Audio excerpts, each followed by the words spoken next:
Being honest, exploring outside our type, and being optimistic were the dating trends our next guest told us about the last time she was on our show. Now it's springtime. The birds and bees are buzzing, and we want to know how we can use the season to warm up our love life. Let's welcome back relationship expert. We have Shan Boodram. Shan, thanks so much for joining us again. Thank you for having me again. This is our third date, so I think things are getting pretty serious between us. I think things are going really well. I'm glad you came back. So I wanted to ask you, Shan, what dating trends are you seeing this spring right now?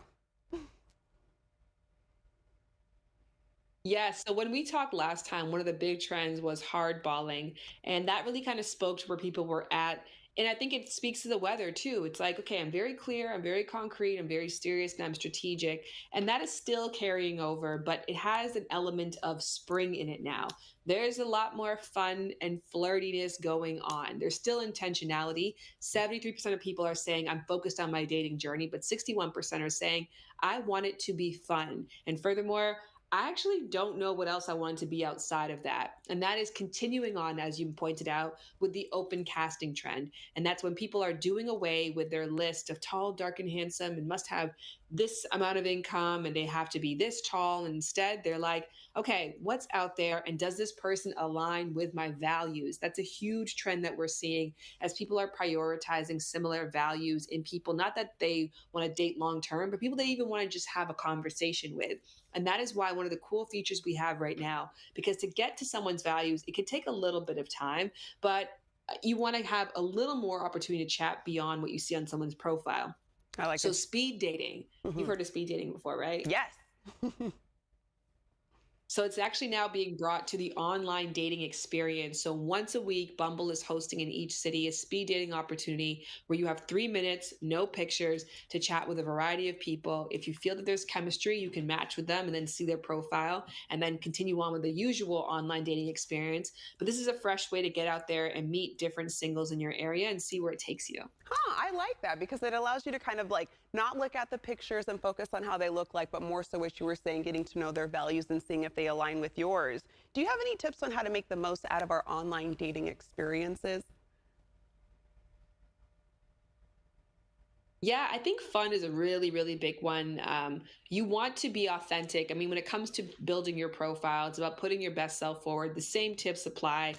When it comes to spring, I definitely think you want to seasonalize your profile. So just like you want to do away with like your darker throws at your home and change up your pillows, changing your profile pictures to suit the warmer weather and the lightheartedness of the season definitely does help. But light is also really big in terms of allowing yourself to enjoy it. I think an easy way to have fun with online dating is to not do it alone. So if you have another friend who is also going through this experience, why not make it a community effort? Edit each other's online dating profiles. And Bumble actually has a feature now where you can send someone's profile to a friend. So if I know that me and my best girlfriend are both looking right now, I know what she's looking for. She knows what I'm looking for. So if she happens to stumble upon somebody, she can send it to me, and of course, vice versa.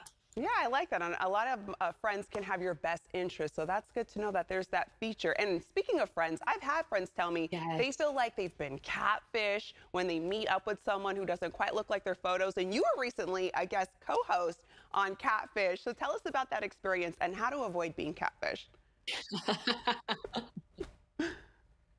Yeah, I mean, well, there's a really great feature on Bumble where people have to verify their profile and show that they're actually who they are. So when it comes to meeting somebody who is who they say that they are, look for that verification. And if they haven't done that, you can ask somebody to do that. But there's another kind of catfishing that happens where people post pictures of themselves, but they're heavily filtered or they're from years past. So we want to avoid doing that. And I think the open casting trend gives us that permission, because if before we were trying to fit inside of a box of what we think other people like, now knowing that people aren't even sure what they themselves like, why not bet on yourself and bet on the real you? All right, bet on the real you. And why do you think there's such a draw to Bumble where women get the opportunity to make the first move? I think, I mean, not to be, binary about this, but I think women are great listeners. And I think that Bumble being a women's first dating app is a reflection of that. Bumble's a great listener. They listen to what their consumers want, and they're always adding new features to it. So I often talk to people who are like, online dating is X, overwhelming, intimidating, exhausting, awful. And I'm like, okay, well, maybe the way you interacted with it before, but there definitely are features and inroads for all kinds of peoples with different agendas and comfort levels. And so if you feel like, I've had a complaint about online dating, go and see if the apps have heard you, because other people are talking up and apps are definitely listening and making the experience more enjoyable, accessible, and sustainable. All right, all helpful tips while we date into the spring season. Shan, thanks for joining us again. Maybe we'll go on a fourth date, make it official. We'll see. We'll see.